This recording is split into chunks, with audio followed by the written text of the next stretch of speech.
He was on the verge of death, and my training officer still ordered a blood draw first, instead of rushing him to surgery. I couldn't wrap my head around it. He snapped at me. The guy was drunk. He got behind the wheel and slammed into a kid, if that child didn't make it. And by the time he was stabilized, his blood alcohol would have returned to normal. What kind of justice would that be for the family he destroyed? He told me something I won't forget. Criminals get hurt committing crimes all the time. Being injured doesn't earn them special treatment.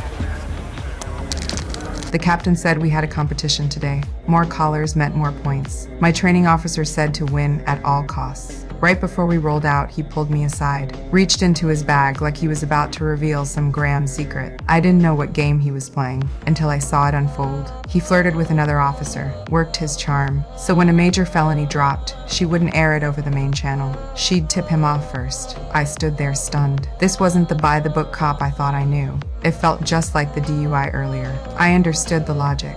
I just couldn't swallow the cold edge of it. For a contest, he was willing to shove humanity aside. Not long after that, we got our first lead. An armored truck heist in progress. We hit the gas, caught them mid-move. The suspects opened fire the second they saw us. Rounds cracking past the doors. We ducked behind our cruisers and returned fire. Metal on metal, adrenaline flooding my veins. When they realized we weren't backing down, they retreated.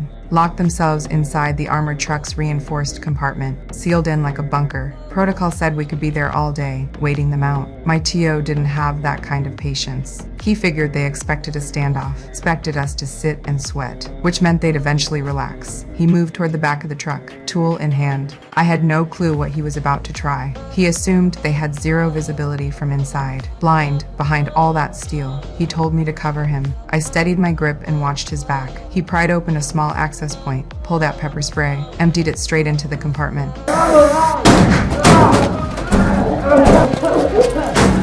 Sure enough, the robbers obediently opened the truck doors. That's how we successfully took them down and scored 14 points. That night, we responded to a hostage situation. The suspects were using violence on the hostages. We couldn't rush it. One wrong move, and someone dies. We huddled up, split into teams. My group went in from the roof. The others circled to the back entrance. The suspects were still assaulting the victim. I climbed up top, trying to get over the railing.